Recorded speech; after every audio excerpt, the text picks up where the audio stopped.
하나님의 말씀은 에스더 5장 1절에서 4절 교독합니다.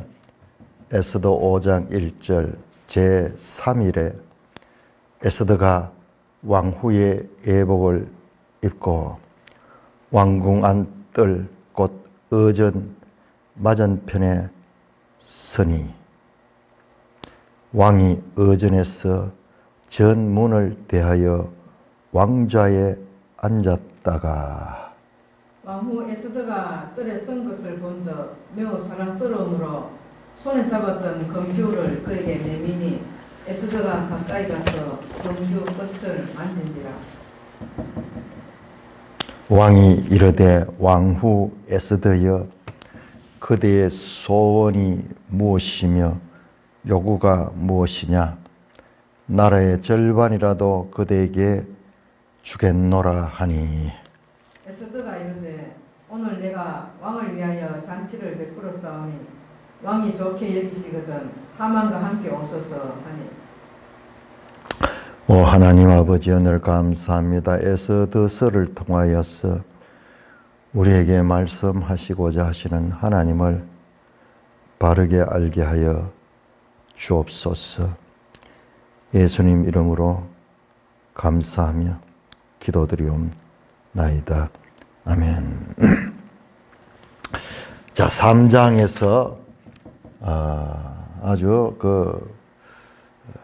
하만과 모르드게가 서로 대결이 시작되었고 4장에서 이제 모르드게뿐만 아니라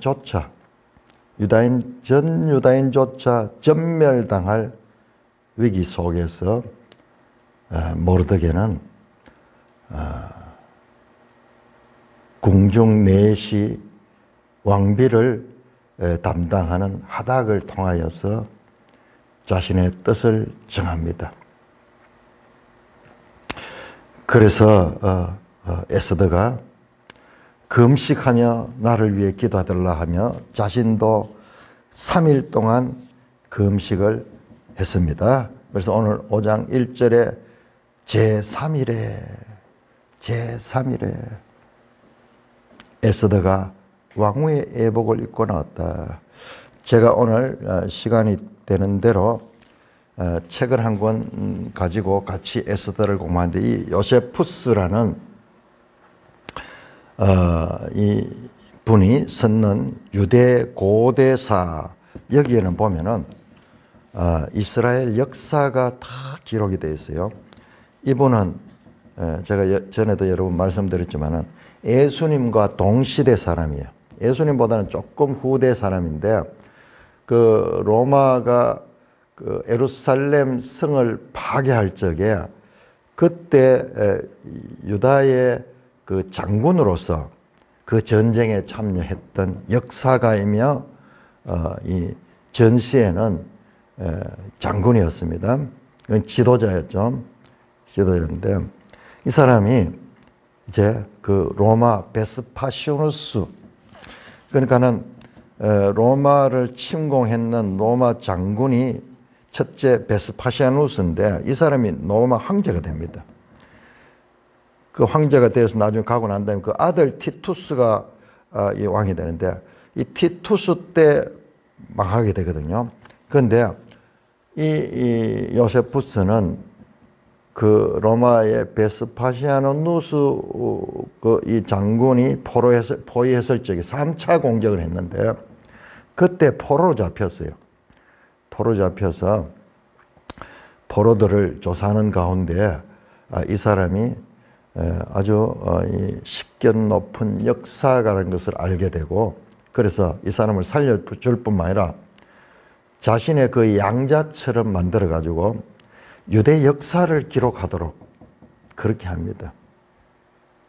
아마 그가 또한 나중에는 로마의 황제가 되었으니까는 엄청난 이 위로를 받게 되는 거죠. 우리 벤허 하는 영화 있잖아요. 거기 보면은 이 유다인 벤허가 벤 하는 게 아들이니까 헐의 아들이네. 벤허 헐이에요. 그가 어떻게 이제 로마에 끌려가가지고 노예 생활을 하다가 그 로마 장군 한 사람을 구해주는 바람에 그가 그 장군의 그 양자로 입양되고, 이 당시에 로마에는 양자 제도가 되게 발달해 있었어요. 그래서 우리 로마서 8장에도 양자의 영이라는 그런 표현이 나오죠. 그래서 그가 나중에 이제 많은 출세길을 가게 되는 그런 내용이 나오는데, 이 요세푸스는 그 정도가 아니고 황제의 총애를 받는 포로가 되어서, 그래서 황제의 비호 아래 마음껏 어떤 이 경제적인 것을 제공해주고 또 환경을 만들어줘서 유대 역사를 다 기록하도록 했어요. 유대 역사를. 그러니까 로마 황제 정도 되니까는 전 세계를 볼 수 있는 그런 입장을 가지고 아주 이 인물을 요긴하게 쓰면은 유익하겠다 싶어서. 근데 그것이 지금 지금 제가 가 있는 이 책이 2권인데 3권짜리로 나왔습니다. 그래서 유대 고대사와 유대 전쟁사가 있는데, 자세하게 예수님 당시에 그 장면들,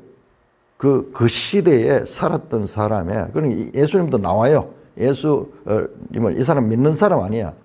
근데 예수 소문을 듣고 그리스도라고 불리는 그 인물에 대한 묘사도 나오고, 그 다음에 이 사람은 그 시대보다는 약간 후대예요.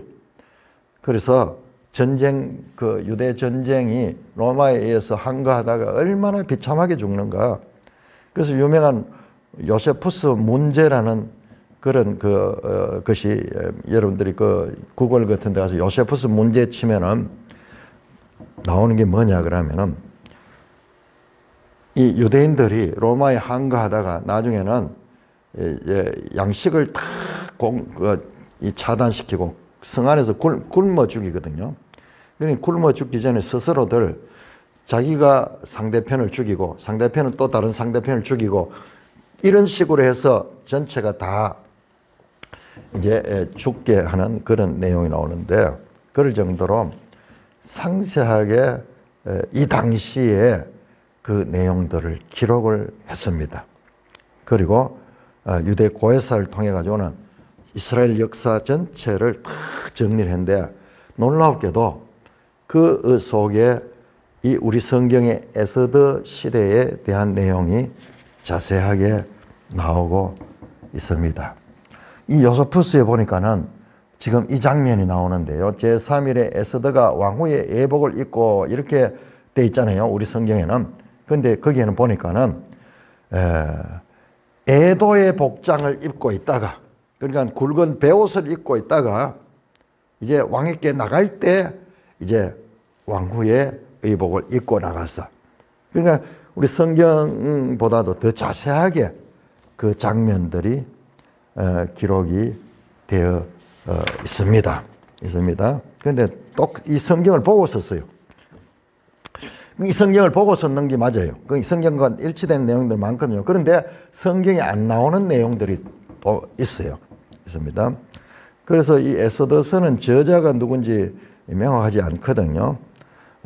그래서 그들 가운데서도 이런 이 역사적인 사실을 그렇게 말합니다. 그런데 한 가지 이 차이점은, 우리 여기에는 지금 앞에서 나왔던 에스더의 담당하는 내시가 나오죠. 황관 또는 내시라고 나오는 하닥이라고 나오죠.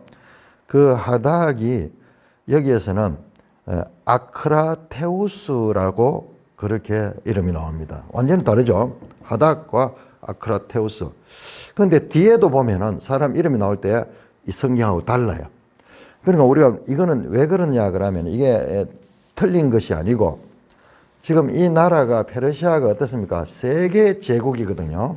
여러분, 이거는 우리가 이 배경을 모르면은요, 이 에스더서를 접근하기가 어려워요. 세계 제국은 단 한 나라의 왕궁이 아니라 전 세계, 여기 나오죠. 127개의 도를 다스리는 그런 왕 중의 왕이 있는 왕궁입니다. 왕궁입니다. 그래서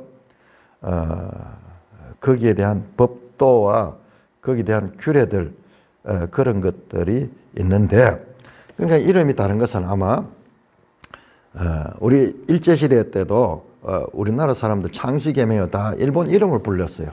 일본 이름으로. 근데 나중에는 그 수치스러운 역사를 해서 그걸 다 지워버리죠. 뭐 그래서 뭐 이야기 하잖아요. 박정희 대통령이 그 당시에 뭐 다카시인가 뭐 그런 이름이고 뭐 그런 거 지정하는데, 그 이야기하는 사람 그 사람 조상들도 다 그때는 뭐 한거할 수 없는 그런 상태입니다. 그래서 아마 이름이 좀 차이가 있을 수 있다. 그리고 요 아크라테우스 요건 좀 헬라식의 그런 표현인 것 같기도 합니다만은, 작은 이름은 달라요. 그러나 지명, 수산성 이런 거는 정확하게 일치를 하고 있습니다. 여기에 보면은 이 에스더스를 이해하는 그런 설명들이 잘 나와 있어요. 자, 왕궁에 나가잖아요. 옷을 이제 왕후의 애복을 입고, 그러니까 애도의 복장 굵은 베옷을 벗고 왕후의 애복을 입고 왕궁 안뜰 곧 의전 맞은편에 섰다. 이 장면은요 너무나 긴장되는 장면인 거예요. 이건 왜 그러냐 그러면 이 법을 모르면은, 근데 여기에도 나오고 유대 고대사에도 나오고 제가 먼저 이야기했던 그 헤로도토스의 역사에도 나오는데, 여기는 지금 이 사건을 그대로 나오고, 그냥 헤로도토스의 역사에는 이 아수에로 왕 시대의 궁중 법도에 대해 설명이 나오는데, 왕 앞에 아무도, 왕이 부르지 않은 데는 아무도 그 왕 앞에 나갈 수가 없는 거예요. 그런데 우리가 한번 생각을 해보면 그게 말씀드렸듯이 127개의 도를 다스리는 왕인데, 그 가운데서 누가 왕에게 무슨 전할 말이 있다고 해가지고 이렇게 불쑥불쑥 도르기 시작하면은 왕이 너무 힘들 거예요. 그래서 왕 앞에 나갈 적에는 철저하게 그와 같은 통제를 받았다 하는 기록이 나옵니다. 그리고 이 요세포스에 보면은 이 명령을 어기다가 걸리게 되면은 도끼로 그 사람을 쳐서 죽여버리는 그런 엄격한 법인 거예요. 그러니까는 왕후지만은 우리가 생각하는 그런 뭐 부부관계 이런 관계는 아니에요.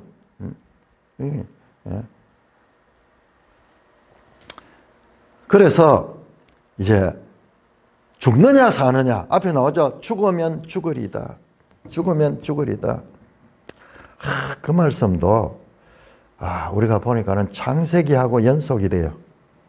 창세기에 연속이 됩니다. 에스더스가 참 이 성경, 다른 성경과 별 관계없는 책인 것 같았는데 외견상 그래요. 그러나 내용을 깊숙이 들다 보면 밀접한 연관을 가 있어요. 여러분, 그 야곱이 그 베냐민, 사랑하는 베냐민을 그 볼모로 데려오라고 그 애굽에서 요구했을 적에 그때 결심한 내용이 그게요. 이러면 이러리라. 도저히 손으로 못 놓고 그 베냐민을 놓을 수 없는데, 그래 나중에 결심하지 아니할 수 없었을 때가 내가 이러면 이러리라 했던 그 내용과 겹쳐지는 것을 볼 수 있습니다. 자, 그래서 죽으면 죽으리라 이런 생각을 가지고 지금 얼마나 긴장되는지 몰라요. 요즘 뭐 텔레비 같은 나올 때 무슨 시상식 발표를 두두두둑 하듯이 지금 그런 순간이야. 죽느냐 사느냐. 왕이 그 모습을 봤습니다. 그런데 왕이 그 마음에 매우 사랑스럽게 보였다. 너무 감사한 거예요. 왜? 여러분 보세요. 1장 12절 한번 보세요. 1장 12절. 왕이 첫눈에요. 그날 컨디션에 따라 1장 12절을 보시면은 왕후 와스디는 내시가 전하는 왕명을 따르기를 싫어하니 왕이 진노하여 마음속에 불붙는 듯 하더라. 그때 이 왕은 그 왕후를 보고 그 속에 분노가 그 결과는 이제 폐위가 되게 되는 것이죠. 왜 여기에서는 그 마음이 불붙는 듯한 진노가 일어났고 왜 여기에서는 그 에스더를 매우 사랑스럽게 보았던가? 성령의 감동이겠죠. 그러나 이 에스더서에는 그런 표현이 전혀 나오지 않아요. 그래서 잡았던 금규를 그에게 내밀었다. 여기에서 우리가 안도의 한숨을 내쉴 수 있는 거예요. 금규를 내밀면은 사는 거예요. 사는 거예요. 그래서 그 금규를 내밀면서 그러자 에스더가 가까이 가서 그 규를 잡으면 이제 사는 거예요. 앞에 나왔죠. 30일 동안 왕을 접견한 적이 없어요. 그냥 부부 관계가 아닙니다. 뭐 왕후라도 이 왕은 가까이 할 수 있는 그런 입장이 아니, 우리가 상상할 수 없는 그런 권위를 가지고 있습니다. 이 장면은 마침내라는 표현이 들어가야 될 정도로 이런 생각이 들어갈 정도로 금규를 내밀었다 하는 이 자체가 정말 사느냐 죽느냐 가운데서 살 수 있는 길이 열리는 것입니다. 왕이 이르되 왕후 에스더여 그대의 소원이 무엇이며 요구가 무엇이냐? 나라의 절반이라도 그대에게 주겠다. 이 왕이 아는 거예요. 이 에스더가 죽으면 죽으라는 심정을 가지고 왕 앞에 섰다는 걸 알 수 있는 거예요. 그때는 뭔가 간절한 소원을 가지고 있다는 걸 알고 있잖아요. 그대의 소원이 무엇이며 요구가 무엇이냐? 무엇이든지 들어주겠다. 나라의 절반이라도 그에게 주겠노라. 이건 하나의 관용적 표현이에요. 뒤에도 지금 3번이 나오는데 우리가 마가복음 6장 23절에 보면 헤롯이 헤로디아가 춤을 추고 난 다음에 기분이 좋아가지고 무엇이든지 구하라. 나라의 절반을 주겠다. 그 표현이 동일한 표현이에요. 그러니까 이 왕들이 자신의 권세를 드러내는 그런 자신의 무소불위한 권력을 드러내는 관용적 표현입니다. 그러자 에스더가 그 소원과 요구가 말하고 싶은 게 꿀떡 같지 않겠어요? 이 절체절명의 위기인데 에스더가 그 시기를 어떻게 넘어가느냐? 에스더가 이럴 때 내가 오늘 왕을 위하여 잔치를 베풀어 사오니 왕이 좋게 여기시거든 하만과 함께 오소서. 그렇게 전합니다. 아주 예의를 갖춰서 왕을 위하여 잔치를 베푸시니 왕이 좋게, 왕이 마음에 드시면은 오시라고 하만과 함께 오소서. 왕에게 속마음을 털어놓지 않은 것은 그가 얼마나 굳은 결심을 가지고 자신이 하고자 하는 일이 중요하고 또한 쉽지 않은 일이라는 것을 알았기 때문일 것으로 생각이 됩니다.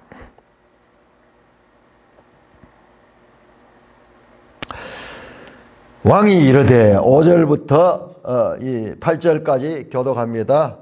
5절 에스더 5장 5절 왕이 이르되 에스더가 말한 대로 하도록 하만을 급히 부르라 하고 이에 왕이 하만과 함께 에스더가 베푼 잔치에 가니라.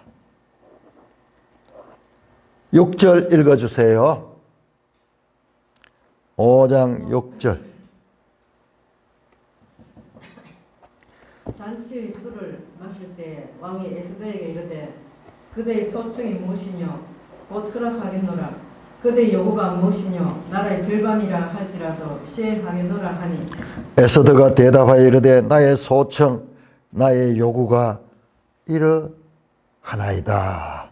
내가 만일 왕의 목전에서 은혜를 입었고 왕이 내 소청을 허락하시며 내 요구를 시행하시기를 좋게 여기시면 내가 왕과 하만을 위하여 베푸는 잔치에 또 오소서. 내일은 왕의 말씀대로 하리이다 하니라. 왕이 하만을 급히 불렀습니다. 그래서 왕이 하만과 함께 그 잔치 자리에 갔습니다. 그래서 잔치에 술을 마시고 이제 기분이 좋은 상태에서 왕이, 그러니까 하만과 왕 두 사람을 위한 잔치를 베푸는 거예요. 그래서 왕이, 하만은 얼마나 자기가 기뻤겠습니까? 그래서 다시 묻습니다. 그대의 소청이 무엇이고 그대의 요구가 무엇이니 나라의 절반을 할지라도 시행하겠노라. 두 번째 확정하면서 다시 요구를 말합니다. 에스더가 대답하되 나의 소청, 나의 요구는 이러합니다. 뭐냐? 내 소청을 허락하시고 내 요구를 시행하시를 좋게 내가 왕과 하만을 위해서 베푸신 잔치에 또 오소서. 두 번째 잔치를 베풀겠다는 거예요. 첫 번째 잔치에서 아무 말도 하지 않고 두 번째 잔치에서 내가 왕에게 왕이 원하시는 대로 그렇게 내 요구와 내 소청을 전하겠습니다. 더욱더 왕의 궁금증을 정대시키는 에스더에게 일어난 중대한 일이 있음을 왕은 눈치를 채게 됩니다. 자, 9절에서 두 번째 잔치를 준비를 하고 두 번째 잔치에서 말씀하겠다고 합니다. 여러분, 에스더서를 자세히 보시면요, 두 번이라는 이 반복이 많이 나옵니다. 에스더도 첫째가 아니고 둘째 왕후였죠. 그 와스디 다음에 두 번째죠. 오늘 잔치도 보면 두 번째 잔치에서 결판이 납니다. 그 다음에 지금 이미 왕이 유대인들을 진멸하라는 12월 13일, 아달월 12월 13일에 유대인들을 진멸하는 조서를 전체 다 보냈죠. 그런데 두 번째 조서가 나가서 두 번째 조서는 유대인들을 살리는 조서입니다. 그리고 이 두 번째 나중에 보면은 그 불임절을 즐기는 날도 14일, 15일 이틀간 자간 둘째라는 표현. 자, 우리 예수님이 이 땅에 초림하셔서 끝나는 것이 아니고 재림하시죠. 자간 앞에 나오는 3일 동안 금식하고 제3일에 나가는 것이라든지, 그 다음에 여기에 둘째 잔치 뭐 이런 것들이라든지 이런 것들이 뭐 우리가 단정적으로 말할 수 없어요. 그렇지만은 상당히 예수님의 숫자와도 연관이 되어 있다는 것을 알 수가 있습니다. 그러나 이걸 가지고 뭐 일방적으로 그렇다 이렇게 말할 수는 없어요. 자, 내일 두 번째 잔치 날에 왕에게 내가 정말 마음속에 있는 흉금을 털어놓겠습니다. 그렇게 합니다. 자, 그날 이어지는 내용들을 교독합니다. 9절에서 14절까지 5장 9절. 그날 하만이 마음이 기뻐 즐거이 나오더니 모르드게가 대궐문에 있어 일어나지도 아니하고 몸을 움직이도 않은 것을 보고 매우 노하나.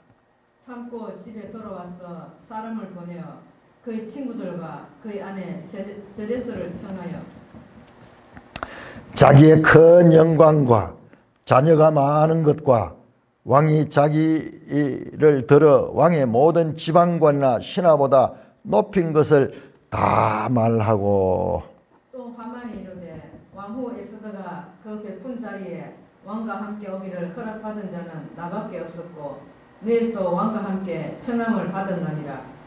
그러나 유다 사람 모르드게가 대궐문에 앉은 것을 보는 동안에는 이 모든 일이 만족하지 아니하도다 하니. 그의 아내 세레스와 모든 친구들이 이르되 높이가 50규빗 되는 나무를 세우고 내일 왕에게 모르드게를 그 나무에 매달기를 구하고 왕과 함께 즐거이 잔치에 가소서 하니 하만이 그 말을 좋게 여기고 명령하여 나무를 세우니라. 자, 그날 이거 첫 번째 잔치에 초대받아가지고 이제 잔치가 끝이 나고 돌아오는 길에 하만이 마음이 기뻐 즐거웠다. 할렐루야. 그런데 나오다가 대궐 문에 모르드게를 받는 거야. 근데 이 하만이 나오는데 모르드게가 역시 평소처럼 일어나지도 안 하고 그 몸을 움직이도 아니하고 있는 것을 보고 매우 노했다. 나오다가 아마 기분을 잡쳐버렸어요. 너무너무 기분이 좋게. 왜? 왕과 하만 이 두 사람만이 왕후의 잔치에 초대를 받으니까는 이 하만 자신이 지금 이 위치가 왕과 함께 할 수 있는 그 위치다 하는 것에서 너무너무 기뻤던 거예요. 그러나 나오자마자 모르드게가 대궐문에 있나니 보고 매우 놓았다. 이 즐거움과 이 분노가 기쁨과 분노함이 그 나오는 순간에 동시에 마주치게 됐습니다. 여러분 성경을 자세히 읽어보면요. 이 하만의 모습이 사무엘상 15장 32절을 보면은 아말렉 왕 아각, 하만이 아각의 후손이잖아요. 그 아말렉 아각이 사울이 아말렉을 진멸을 살려뒀죠.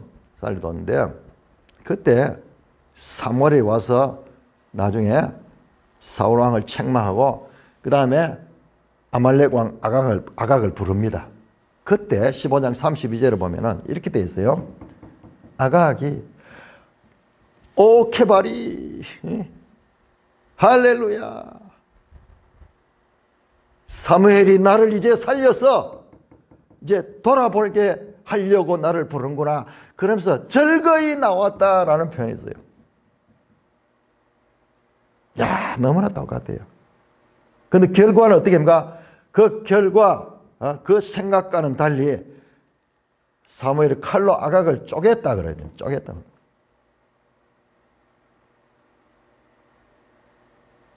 그 장면이 여기 반복되는 것 같아요.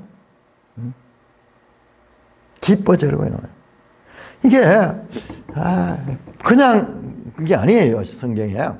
제가 말씀드리죠. 출애굽기 17장 8절에서 16절 그 다음에 사무엘상 15장 사울 기사 전체 다 이게 아말렉과 다 연관되어 있는 내용이에요.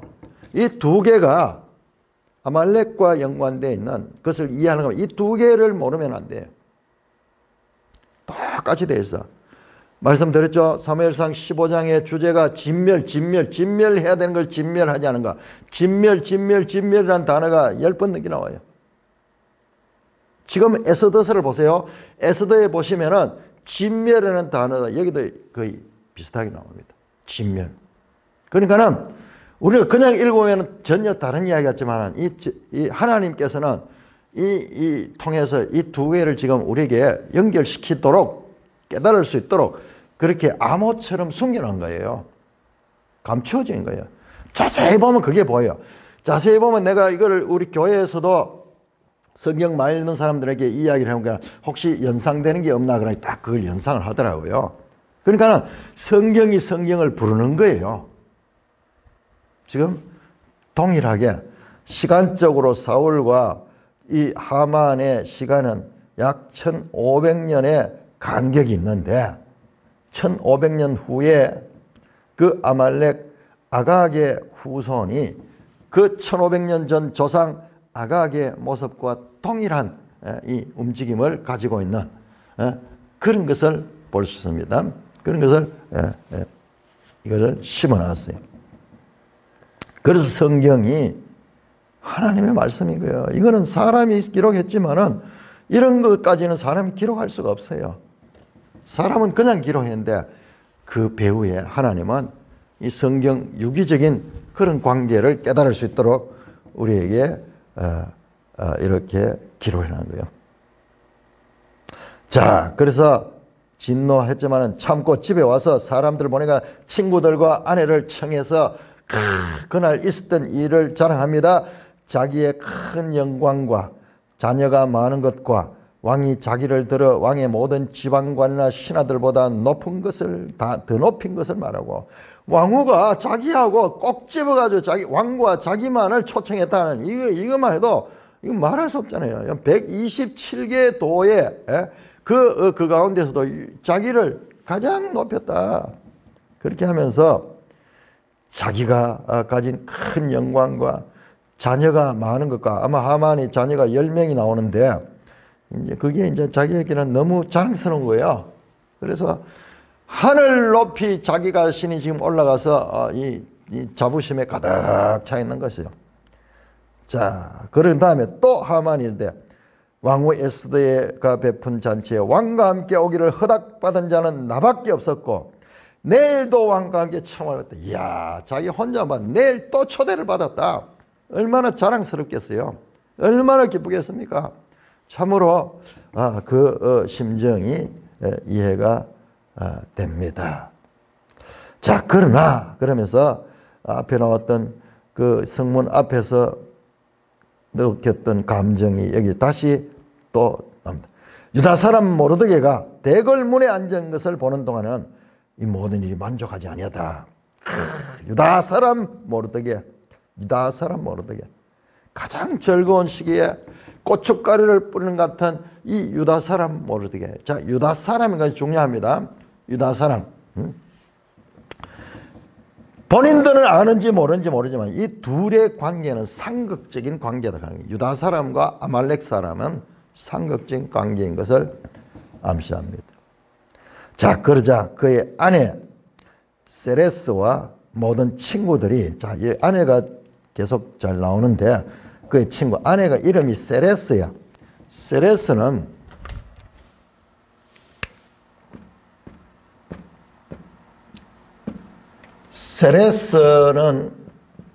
이것도 여신 이름이에요. 여신은 풍요의 여신, 풍요의 여신. 그러니까 이때 당시 사람들의 이름이 전부 신들의 이름을 많이 따가지고, 말씀드린 모르드게도 마르둑, 그 다음에 에스더도 이슈타르, 뭐 그런 신들의 이름들을 가지고 있어요. 그게 그의 아내 세레스와 모든 친구들은 이 아말렉의 그 지도자들이겠죠. 이르되 높이가 50규빗 되는 나무를 세우고 내일 왕에게 모르드게를 나무에 매달기를 구하고 왕과 함께 즐거이 잔치에 가소서 하니, 하만이 그 말을 듣기 명령하여 나무에. 자, 여러분 여기도 보세요. 나무를 세우고 나무에 매달고 나무를 세워라. 이게 뭡니까? 신명기 21장 23절에 보면 나무에 달린 자마다 저주를 받은 자다. 갈라디아 3장 13절에서 신명기 21장 23절 나무에 달린 자마다 저주를 받은 자라는 그 말씀을 예수님에다 적용해서 인용을 하죠.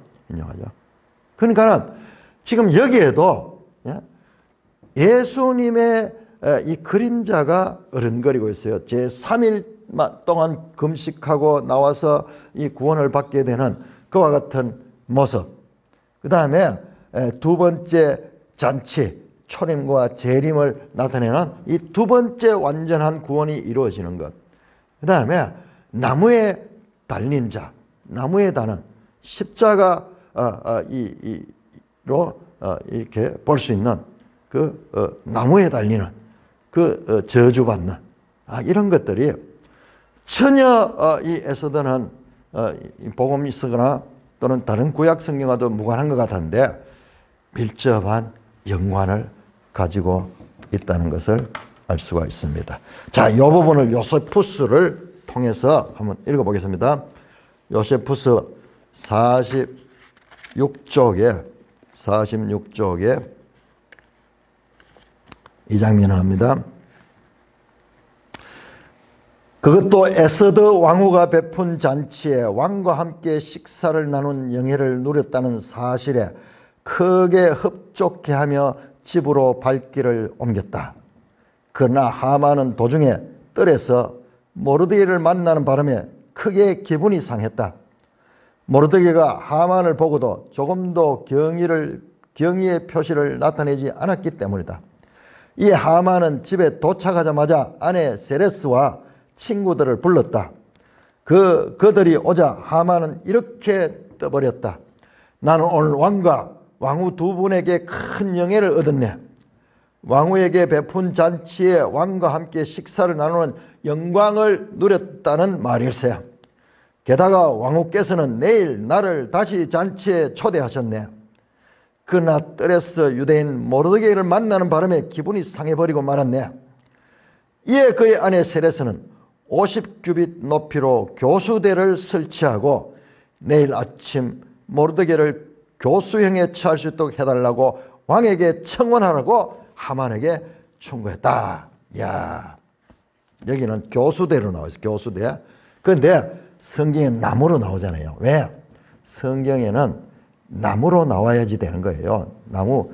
그러니까 그 신명기 21장 23절에 나무에 달린 자마다, 그 다음에 그 갈라디아 3장에 나무에 달린 같이, 여기는 이 성경하고 다르니까 성경은 나무를 강조하고 있고, 여기는 교수형을 처할 수 있도록 해달라고 왕에게 청원하라고 하만에게 충고했다. 그러자 하만은 그의 아내의 충고로 모르드게를 처형할 교수대를 자기 집 뜰에 설치하라고 종들에게 지시했다. 자, 여기 보세요. 여기에 이제 그러나 하나님께서는 하만의 사악한 의도를 비웃으셨다. 하나님께서는 미래의 모든 일을 알고 계셨기에 내심 은근히 기뻐하고 계셨다. 이야, 이런 해석이 나오는 거예요. 성경에는 안 나오는 내용이, 그런데 이 해석이 맞잖아요. 맞잖아요. 하나님 입장까지 기록을 하고 있습니다. 6장 넘어갑니다. 6장 1절에서 3절까지 그날 밤에 왕이 잠이 오지 아니하므로 명령하여 역대 일기를 가져다가 자기 앞에서 읽히더니 그 속에 기록하기를 문을 지키던 왕의 두 내시 빅다나와 데레스가 아수르로 왕을 암살하려는 업무를 모르드게가 보고하였다 하는지라. 왕이 이르되 이 일에 대하여 무슨 종기와 관작을 모르드게에게 베풀었느냐 하니 척근 신하들이 대답하되 아무것도 베풀지 아니하였나이다 하니라. 여러분 보세요. 그날 밤에 자, 이게 6장이 사느냐 죽느냐, 유대가 멸망하느냐 하만이 멸망하느냐를 가르는 분기점입니다. 분기점. 자, 첫째 잔치 5장이 나왔죠. 그 다음에 둘째 잔치 7장이 나옵니다. 7장. 자, 6장에는 그날 밤 첫째 잔치와 둘째 잔치를 첫째 잔치를 마치고 둘째 잔치를 시작하기 전 그날 밤 첫 번째 잔치와 두 번째 잔치 사이에 왕의 잠 못 이루는 밤, 잠이 오지 않는 거예요. 여기에서 이제 반전이 일어나게 시작됩니다. 이 6장에는 에스더나 모르드게의 활약이 일체 나타나지 않습니다. 이를 통하여 보이지 않는 섭리의 모든 것이 움직여지고 있음을 간접적으로 우연의 연속들을 통하여서 하나님이 일하신다는 것을 암시하고 있습니다.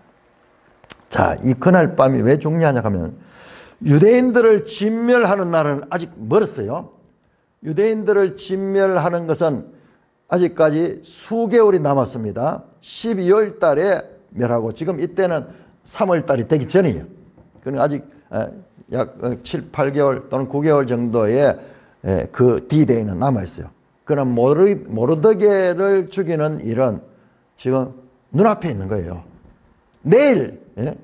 왜냐 그러면은 지금 하만이 아침에 일찍이 찾아와서 왕에게 재가를 얻어가지고 모르드게를 교수형에 처하려고 의도하고 있기 때문입니다.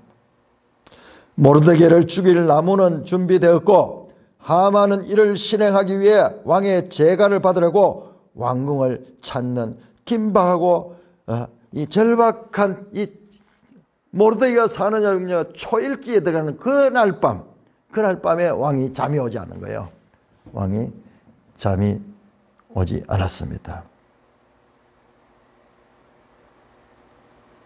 요세푸스 46쪽에는 이렇게 나옵니다. 여러분 보세요.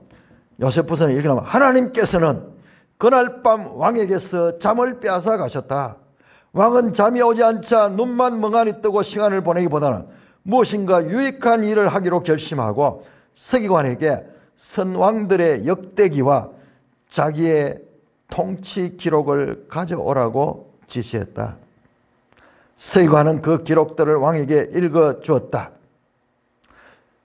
서기관은 처음에는 특별한 경영 능력을 가지고 있다는 이유로 한 나라의 통치를 맡게 된 자의 이야기를 읽었고 그 다음에는 각 나라들의 이름을 읽었으며 충성심이 뛰어난 신하가 상을 받은 기록을 읽었다. 그러니까 이 제국의 역대 기록이니까는 얼마나 다양한지 몰라요. 그 다음에 서기관은 왕에게 모방을 깨웠던 빅단과 데레스 사건의 기록을 최근에 있었던 그 왕의 그 기사 그것을 읽었다. 이게 2장에 나왔던 거죠. 2장 23절에 나왔죠. 그 빅단과 데레사라는 그 환관들이 왕에게 역모를 깨할 때 그때 이 모르드게가 그 사실을 왕후에게 알리고 왕후는 그것을 왕에게 알려가지고 두 사람을 잡아서 조사를 해보니까는 증거가 나왔죠.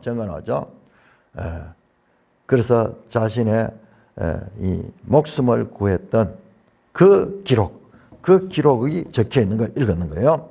서기관은 더 이상 이 사건에 대한 기록이 없어 다른 역사로 넘어가려겠다. 얼마나 자세하게 보면 서기관은 그냥 이제 한번 읽고 딴 데로 넘어가려고 하는데 이때 왕은 서기관을 제지하면서 모르드게가 어떤 상을 받았는지에 대한 기록은 없어요? 라고 질문했다. 서기관이 그런 기록은 없다고 대답하자 그만 읽으라고 한 다음에 왕은 시간을 알려주는 자에게 지금 몇 시나 됐냐 물어봤다. 궁중에 시간 체크하는 사람이 있네요. 이미 날이 밝았다는 말을 들은 왕은 자기 친구들 가운데 왕궁에 들어온 자가 있으면 자에게 알려달라고 신하들에게 지시했다. 지금 그 내용이 그대로 나오는 거예요. 그 내용이. 자, 이렇게 제가 이번에 요세푸스를 상세하게 에스더를 읽으면서 이 부분을 읽다가 참 놀라운 이 관계를 발견했습니다. 그러니까 요세푸스에 나오지 않는 내용들이 여기는 해설하듯이 더 자세하게 나타나 있습니다. 자, 이 부분은 우리 내일 한번 6장, 다시 6장이 아주 중요합니다. 전체에서 6장이 분기점을 이루는데 첫째 잔치와 둘째 잔치 사이 그날 밤 우연하게 하필 전부 다 여기에 사용될 수 있는 단어는 마침 하필 마침 하만이 모르드게를 나무에 달려고 왕의 재가를 받고 일찍이 그 궁전으로 찾아갔다가 일이 연결되는 내용입니다. 첫째 잔치와 두 번째 잔치 사이에 왕의 잠 못 이루는 밤, 요세푸스를 보니까는 하나님께서 그날 왕의 잠을 빼앗아 가셔서 이와 같이 모르드게를 주목할 수 있는 계기를 만들었다는 것을 요세푸스는 기록하고 있습니다. 찬송가